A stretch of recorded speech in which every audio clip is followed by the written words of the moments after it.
Welcome back to my channel. നമ്മൾ നിരവധി വീഡിയോകളിലായിട്ട് Pavaratty central വികസനവുമായി ബന്ധപ്പെട്ടുള്ള ശാസ്ത്രീയതയും അതുപോലെ തന്നെ കാന നിർമ്മാണവും അതിനോടനുബന്ധിച്ച് വെള്ളം ഒഴുകിപ്പോവാൻ തടസ്സമായി നിൽക്കുന്ന കാനകളുടെയും മറ്റെല്ലാം വിവിധ വീഡിയോകളായിട്ട് നിങ്ങളുടെ മുന്നിൽ എത്തിച്ചിട്ടുണ്ട്. അതെല്ലാം കണ്ടു കഴിഞ്ഞാൽ മിക്കവാറും എല്ലാ വീഡിയോയും കണ്ടു കഴിഞ്ഞാൽ നിങ്ങൾക്ക് എല്ലാവർക്കും വ്യക്തമായൊരു ധാരണ സെൻട്രൽ വികസനത്തിൽ സംഭവിച്ചിട്ടുള്ള ശാസ്ത്രീയത നിങ്ങൾക്ക് ബോധ്യപ്പെട്ടിട്ടുണ്ടാവുമെന്ന് കരുതുന്നു. അപ്പോൾ ഇന്ന് ഞാൻ ചർച്ച ചെയ്യാൻ ഉദ്ദേശിക്കുന്നത് ഈ സെൻട്രൽ വികസനവുമായി ബന്ധപ്പെട്ട വിഷയങ്ങൾ ബഹുമാനപ്പെട്ട ഹൈക്കോടതിയിലും അതുപോലെ തന്നെ മുൻസിഫ് കോടതിയിലും എങ്ങനെ എത്തപ്പെട്ടു എന്നതിനെ പറ്റിയിട്ടുള്ള ചെറിയ രീതിയിലുള്ള ഒരു വിശദീകരണമാണ്. അതിൽ 2022 സെൻട്രൽ വികസനത്തിൻ്റെ അളവ് നടക്കുമ്പോൾ തന്നെ ഈ പറഞ്ഞ സർവേ ഡിപ്പാർട്ട്മെൻറ്റിൻ്റെ അളവുകളുടെ സമയത്ത് തന്നെ ആരോപണങ്ങൾ ഒരുപാട് നിലനിന്നിരുന്നു.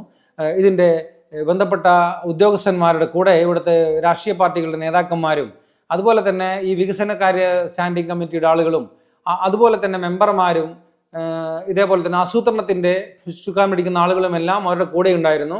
അപ്പോൾ ഈ സെൻട്രൽ ഡിവിഷനുമായി ബന്ധപ്പെട്ട് സർവേ ഡിപ്പാർട്ട്മെൻറ്റിന് എന്തെങ്കിലും അപാകതകൾ സംഭവിച്ചിട്ടുണ്ടെങ്കിൽ അവരുടെ കൂടെ അവരെ ലീഡ് ചെയ്യാനായിട്ട് അവരെ സഹായിക്കാനായി നടന്നവരെല്ലാവരും അതിന് കൂട്ടുത്തരവാദിയാണെന്ന കാര്യത്തിൽ നമുക്ക് യാതൊരു സംശയവുമില്ല.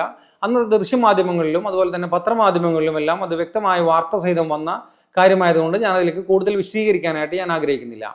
അപ്പം എന്നിരുന്നാലും ആ കാന കോരുന്ന ഫസ്റ്റിലത്തെ MG റോഡിൽ അമ്മൂസ് ബേക്കറി, ഇപ്പോൾ അമ്മൂസ് ബേക്കറിയാണ്, പഴയ ആതിര ബേക്കറിയുടെ ഭാഗമായിരുന്നത്. അവിടെ യൂസഫ് കാടെ ആ കടയുടെ മുൻഭാഗത്ത് റോഡിലേക്ക് കയറ്റിയ രീതിയിലാണ് ആദ്യം തന്നെ കാനയ്ക്ക് വേണ്ടിയിട്ടുള്ള കുഴിയെടുത്തത്.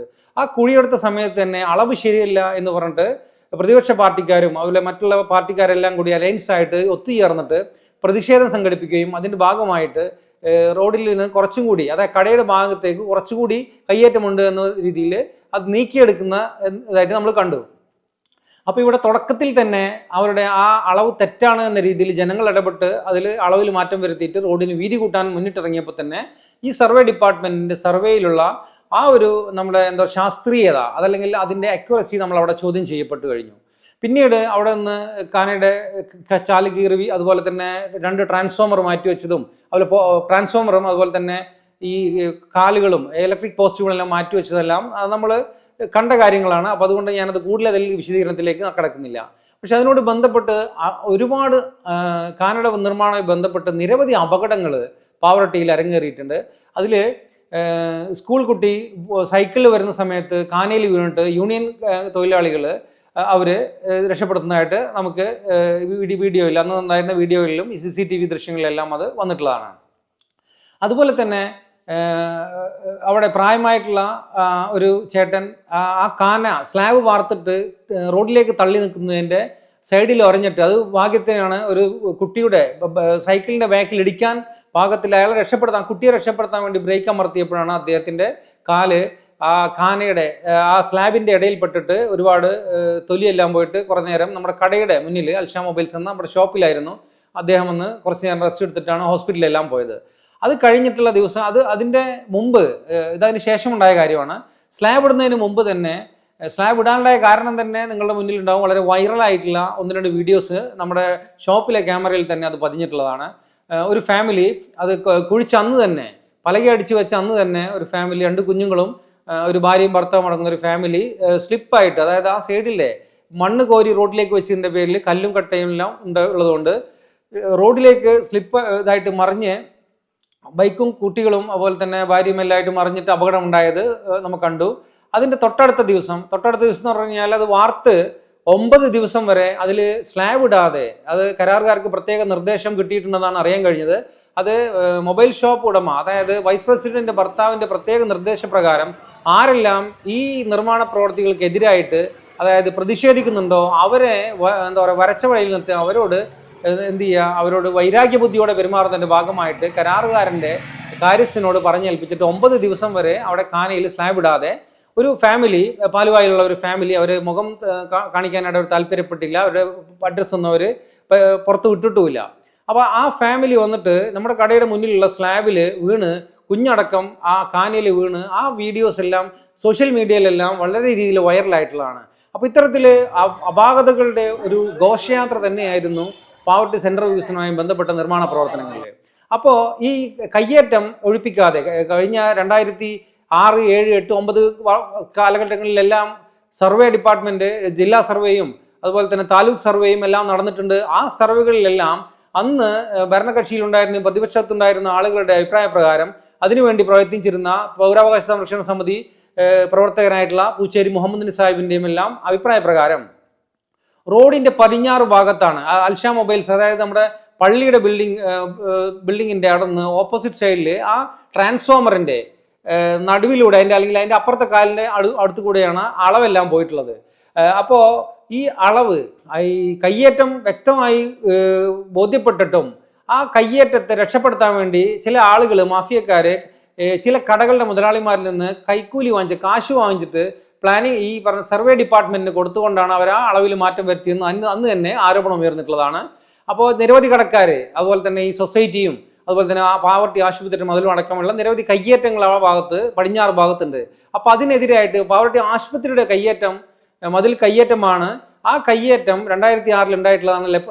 വെള്ളാർ റപ്പായി ചേട്ടന്റെ കാലത്ത് വിമല സേതുമാധവൻ അന്ന് മെമ്പറായിരുന്നു എന്നാണ് അറിയാൻ കഴിഞ്ഞത്. അതുപോലെ തന്നെ അബ്ദുൽ ഫത്താഹ്, അങ്ങനെ നിരവധി ആളുകൾ അന്ന് പഞ്ചായത്തിലുണ്ടായിരുന്നു. അവരോടെല്ലാം അന്വേഷിച്ചു കഴിഞ്ഞാൽ ചിലപ്പോൾ ഇതിന്റെ നിജസ്ഥിതി അവർ പറയുമായിരിക്കുമെന്ന് വിശ്വസിക്കുന്നു. അപ്പോൾ അന്ന് അന്വേഷണ ഉദ്യോഗസ്ഥന്മാരിൽ ഒരാളിപ്പോൾ ഒരു സെക്രട്ടറി ആയിട്ട്, പഞ്ചായത്ത് സെക്രട്ടറി ആയിട്ട് ഇന്നും ആ 2006 മതിലിന്റെ അനധികൃത നിർമ്മാണം എന്നതിൽ അന്വേഷിച്ച ഉദ്യോഗസ്ഥൻ ഇപ്പോഴും ജീവിച്ചിരിപ്പുണ്ട്. അന്നത്തെ സെക്രട്ടറി ആയിരുന്ന വ്യക്തി ഇന്ന് ഹൈക്കോടതിയിൽ പ്രാക്ടീസ് ചെയ്യുന്ന ഒരു അഭിഭാഷകൻ കൂടിയാണ്. അപ്പോൾ അവരൊന്നും കാലഹരണപ്പെട്ടില്ല. അവർ ആ വെള്ളാർ റപ്പായി ചേട്ടനും അതുപോലെ തന്നെ കൈക്കാരനും മാത്രമേ മരണപ്പെട്ടുള്ളൂ. അപ്പോൾ ജനങ്ങളുടെ ഒരു അവരുടെ നല്ല ഉദ്ദേശത്തിന് വേണ്ടിയിട്ടാണ് കിടപ്പ് രോഗികളെ ആംബുലൻസിൽ ഹോസ്പിറ്റലിൽ എത്തിക്കാൻ വേണ്ടിയിട്ടാണ് അന്ന് ആ റോഡ് PWD റോഡിലേക്ക്, ആ മതില് PW റോഡിലേക്ക് ഇറക്കി പണിയാനായിട്ട് അനുവാദം കൊടുത്തത്. ഇനി വികസനം വരുമ്പോൾ PWD റോഡിലുള്ള സ്ഥലം വിട്ടുകൊഴിഞ്ഞ് കൊടുക്കാമെന്ന വാക്കാല നിർദ്ദേശപ്രകാരമാണ് അന്ന് മതിൽ കെട്ടാനായിട്ട് അന്നത്തെ ഭരണസമിതി സ്പെഷ്യൽ അഫിഡവിറ്റ് പ്രകാരം ആശുപത്രി അധികൃതർക്ക് അനുവാദം കൊടുത്തതെന്നാണ് പഴയ പ്രവർത്തകരിൽ നിന്നെല്ലാം അറിയാൻ കഴിഞ്ഞത്. അപ്പോൾ ഈ മതിലാണ് കയ്യേറ്റം എന്നിരിക്കെ ഈ 905 പണിത കോവയന്തയിലെ അച്ഛൻ്റെ മതിൽ കയ്യേറ്റമാണെന്ന രീതിയിൽ ഇത് കള്ളത്തരത്തിൽ സർവേ നടത്തിയിട്ട് സർവേ ഉദ്യോഗസ്ഥന്മാരെ ചില അഴിമതിക്കാരായ ആൾക്കാരെ കൂട്ടുപിടിച്ചതാണെന്ന് പറയപ്പെടുന്നു. അത് കോടതിയാണ് അന്വേഷിച്ച് കണ്ടെത്തേണ്ടത്. ഇവിടുത്തെ വിജിലൻസ് ഡിപ്പാർട്ട്മെന്റാണ് അങ്ങനെ എന്തെങ്കിലും അഴിമതി നടന്നിട്ടെങ്കിൽ അത് സ്വമേധയാ കേസെടുത്ത് അന്വേഷിച്ച് കണ്ടെത്തി അവരെ മാതൃകാപരമായി ശിക്ഷിക്കണമെന്നാണ് ഞങ്ങൾക്ക് നാട്ടുകാർക്ക് അഭിപ്രായം.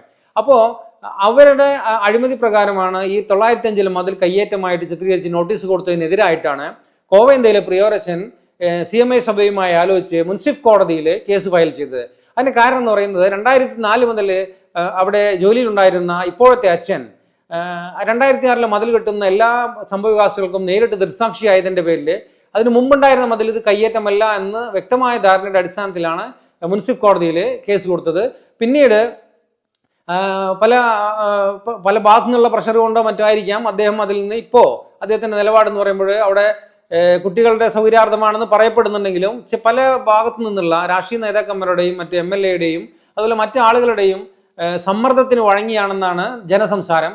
അദ്ദേഹം സ്കൂൾ കോമ്പൗണ്ടിന്റെ ഉള്ളിൽ തന്നെ കയ്യേറ്റമല്ലാഞ്ഞിട്ട് പോലും അദ്ദേഹം അത് അളന്നിട്ട് കൊടുത്ത് PWDക്ക് അളന്ന് തിരിച്ചു കൊടുത്തിട്ടുണ്ടെന്നാണ് അറിയാൻ കഴിഞ്ഞത്. ആ അളവെല്ലാം നമ്മുടെ മുമ്പത്തെ വീഡിയോയിലെല്ലാം നമ്മൾ കൃത്യമായിട്ട് കാണിച്ചിട്ടുണ്ട്. അപ്പോൾ ഈ PWD ഓഫീസർമാരും അതുപോലെ തന്നെ MLA-യും മറ്റെല്ലാവരും കൂടിയിട്ട് ഇത്തരത്തിലുള്ള ഒരു ഒത്തുതീർപ്പിലെത്തിയതിന്റെ ഭാഗമായിട്ട് കോടതിയിൽ വെച്ച് ഇത് സെറ്റിൽമെന്റ് ചെയ്യാമെന്ന രീതിയിൽ മുനിസിപ്പൽ കോടതിയിലെ കേസ് ഇപ്പോൾ അവിടെ കിടക്കുകയാണ്.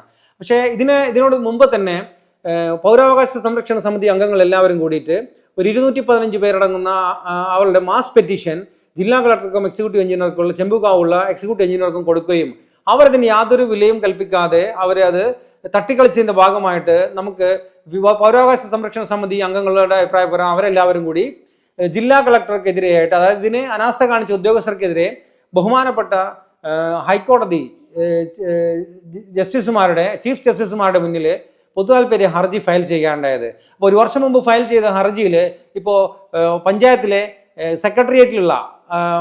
സെക്രട്ടേറിയറ്റിലെ റോഡ് സെക്ഷനിലെ പ്രധാനപ്പെട്ട സെക്രട്ടറിക്കും അതുപോലെ തന്നെ ജില്ലാ കളക്ടർക്കും തൃശ്ശൂർ ജില്ലാ കളക്ടർക്കും ചെമ്പൂക്കാവിലുള്ള എക്സിക്യൂട്ടീവ് എഞ്ചിനീയർക്കും അതുപോലെ തന്നെ പാവറത്തി പഞ്ചായത്തിനും കൂടാതെ ഗുരുവായൂർ മറ്റേ കോടതിപ്പടിയിലുള്ള അസിസ്റ്റന്റ് എഞ്ചിനീയറുടെ ഓഫീസിലേക്കും ബഹുമാനപ്പെട്ട ഹൈക്കോടതി വിശദീകരണത്തിന് അവരുടെ വിശദീകരണം ആവശ്യപ്പെട്ട് ലെറ്ററുകൾ അയച്ചിട്ടുണ്ട്.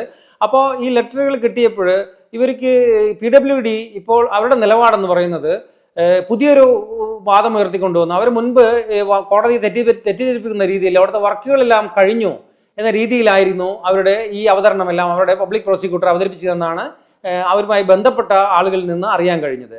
അപ്പോൾ കോടതിയെ പോലും തെറ്റിദ്ധരിപ്പിക്കാനായിട്ട് അവർ ശ്രമിച്ചു എന്നത് വളരെ എന്താ പറയുക സങ്കടപ്പെടുത്തുന്ന കാര്യമാണ്. കാരണം ജനങ്ങൾക്ക് ഉപകാരപ്പെടേണ്ട ഒരു ഫണ്ട് അത് നഷ്ടപ്പെടാതിരിക്കാൻ വേണ്ടിയിട്ടാണ് പൗരാവകാശ സംരക്ഷണ സമിതി അംഗങ്ങൾ എല്ലാവരും കൂടി സഹകരിച്ചിട്ട് വലിയൊരു ഭീമമായ സംഖ്യ നമ്മൾ സമാഹരിച്ച് ബഹുമാനപ്പെട്ട ഹൈക്കോടതിയിൽ കേസ് ഫയൽ ചെയ്തിട്ടുള്ളത്. അപ്പോൾ കൃത്യമായ മറുപടി കൊടുക്കാതെയും അതുപോലെ തന്നെ പരമാവധി വലിച്ചു നീട്ടാനുമാണ് PWDയുടെയും അതുപോലെ തന്നെ സർക്കാരിൻ്റെ വക്കീലും ഇതുവരെ ശ്രമിച്ചത്. അപ്പോൾ ഇപ്പോൾ അവരുടെ പുതിയ വാദമായിട്ട് പറയുന്നത് കയ്യേറ്റം ഒഴിപ്പിച്ചു എന്ന കോടതിയുടെ ചോദ്യത്തിന് ഇവർക്ക് സ്ഥലം ഇപ്പോൾ അളന്ന് തിട്ടപ്പെടുത്തി കൊടുത്ത പ്രിയോരച്ചൻ ഒഴികെ പ്രിയോരച്ചൻ്റെ സ്ഥലം ഒഴികെ ബാക്കി എല്ലാ സ്ഥലങ്ങളിലും കയ്യേറ്റം ഒഴിപ്പിച്ചു എന്ന രീതിയിൽ അവർ മൊഴി കൊടുക്കുകയും അതിൻ്റെ അടിസ്ഥാനത്തിൽ ഈ മുമ്പ് പറഞ്ഞ 5 ആളുകൾക്ക് പുറമെ പാവറട്ടി സെന്റ് ജോസഫ് ഹോസ്പിറ്റലിലെ പ്രിയോരച്ചനെയും കക്ഷി ഇറക്കാനായിട്ട് ബഹുമാനപ്പെട്ട ഹൈക്കോടതി വാക്കാൽ നിർദ്ദേശം കൊടുത്തു എന്നാണ് അറിയാൻ കഴിഞ്ഞത്. അതുപോലെ തന്നെ അദ്ദേഹം കൊടുത്തിട്ടുള്ള മുനിസിഫ് കോടതിയിലെ റിട്ട് ആ കേസിന്റെ ഫയലുകളും ഹൈക്കോടതി ആവശ്യപ്പെട്ടു എന്നാണ് അവരുമായി ബന്ധപ്പെട്ട ആളുകളിൽ നിന്ന് അറിയാൻ കഴിഞ്ഞത്. നിജസ്ഥിതി വരും ദിവസങ്ങളിലെ നമ്മുടെ മുന്നിൽ അത് റിവീൽ ചെയ്യപ്പെടുകയുള്ളൂ. അപ്പോൾ ഇത്തരത്തിൽ ജനങ്ങൾക്ക് ഉപകാരപ്പെടേണ്ട ഫണ്ട് അത് ചില ആളുകളുടെ പിൻസീറ്റ് ഡ്രൈവിംഗ് മൂലം അത് യഥാർത്ഥ രീതിയിൽ ഉപകാരപ്പെടുന്ന രീതി ജനങ്ങൾക്ക് ഉപകാരപ്പെടുന്ന രീതിയിൽ വിനിയോഗിക്കപ്പെട്ടില്ല എന്നതുകൊണ്ടാണ് പൗരാവകാശ സംരക്ഷണ സമിതി അംഗങ്ങൾ എല്ലാവരും കൂടി യഥാർത്ഥമായ അളവിൽ 928 സായിപ്പിന്റെ കാലത്തുള്ള ലിൻസ് ചങ്ങല വെച്ചിട്ടുള്ള അളവ് വിവരാവകാശ നിയമപ്രകാരം വില്ലേജ് ഓഫീസിൽ നിന്ന് കളക്ട് ചെയ്ത് ബഹുമാനപ്പെട്ട ഹൈക്കോടതിയിൽ സമർപ്പിച്ചിട്ടുണ്ട്. അതുപ്രകാരം ഈ സർവേ ഡിപ്പാർട്ട്മെന്റുമായി അറിയുന്ന ആളുകൾ ചർച്ച ചെയ്തപ്പോൾ MG റോഡിലെ 15 മീറ്റർ, അപ്പോൾ ഈ 15 മീറ്റർ ഇപ്പോൾ നമുക്ക് അവിടെ വർക്ക് കഴിഞ്ഞതിന് ശേഷം അവിടെ കാണാൻ കഴിയുന്നുണ്ട്. എന്നാൽ സെൻട്രലിലോട്ട് വരുമ്പോൾ അത് 12 മീറ്റർ ആണ് അവിടുത്തെ അളവ്. പക്ഷേ ഈ 12 മീറ്റർ പോയിട്ട് 7 8 മീറ്ററിലധികമൊന്നും പള്ളിയുടെ മുന്നിലോ അതല്ലെങ്കിൽ സെൻട്രലിലോ കാണുന്നില്ല. അതിൻ്റെതായിട്ടുള്ള ട്രാഫിക് ബ്ലോക്കുകളാണ് അവിടെ അനുഭവപ്പെടുന്നത്. കൂടാതെ കേസിൽ നടക്കുന്ന ഈ ട്രേഡിംഗ് കമ്പനിയും ചിറ്റാട്ട് റോഡിൽ പോകുന്ന ട്രേഡിംഗ് കമ്പനിയും അതുപോലെ തന്നെ നമ്മളെ കുണ്ടോക്കാട് റോഡിലേക്ക് പോകുമ്പോൾ വലതുഭാഗത്ത് കിടക്കുന്ന ആ പഴയ ബിൽഡിങ്ങുകളും പൊളിച്ചു മാറ്റി ഈ പടിഞ്ഞാറ് ഭാഗത്തുള്ള ഈ കയ്യേറ്റങ്ങളെല്ലാം ഒഴിപ്പിച്ച് അതിനുശേഷം വീതി കൂട്ടി റോഡ് ടാർ ചെയ്താലും അതുപോലെ തന്നെ കാനകൾ പണിതിട്ടുള്ളത് 2 അടി താഴ്ചയിലും 2 അടി വീതിയിലുമാണ്. അത് പര്യാപ്തമല്ല. ആ കാനകൾ കൂടുതൽ താഴ്ച കൂട്ടി കാനകളുടെ താഴ്ച കൂട്ടിയിട്ട് വീതി കൂട്ടി ഈ പോകുന്ന വഴികൾ പൂച്ചേരി തോടും അനുബന്ധമായിട്ടുള്ള തോടുകളുടെ എല്ലാം കഴിഞ്ഞ ദിവസം നമ്മളത് വീഡിയോ ഇട്ടിട്ട് ഓരോ ഭാഗങ്ങളും കൃത്യമായിട്ട് രേഖപ്പെടുത്തിയിരുന്നു. ആ വീഡിയോ നോക്കിയിട്ടെങ്കിലും നിങ്ങൾ ഏതൊക്കെ ഭാഗങ്ങളിലാണ് കയ്യേറ്റം ഉണ്ടായിട്ടുള്ളതെങ്കിൽ അവിടെ മതമോ രാഷ്ട്രീയമോ അവരുടെ എത്ര വലിയ ഉന്നതമായിട്ടുള്ള ആളുകളാണെങ്കിലോ പണക്കാരോ പാവപ്പെട്ടവരൊന്നും നോക്കാതെ ജനങ്ങളുടെ ആവശ്യം അത് ജനങ്ങൾക്ക് ഉപകാരപ്പെടുന്ന രീതിയിൽ അവരുടെ അവകാശങ്ങളെ മുൻനിർത്തിക്കൊണ്ട് അവരുടെ കയ്യേറ്റങ്ങളെല്ലാം ഒഴിപ്പിച്ച് ആ പൂച്ചേരി തോട് പോകുന്ന വീതിയിൽ ഈ ബാക്കിയുള്ള ഭാഗങ്ങൾ പാപ്പനായി പാലം വരെ ആ ഭാഗം വരെ ക്ലിയർ ചെയ്താൽ മാത്രമേ പാവട്ടിയിലെ വെള്ളക്കെട്ടിന് ഒരു ശാശ്വതമായ പരിഹാരം ഉണ്ടാവുകയുള്ളൂ.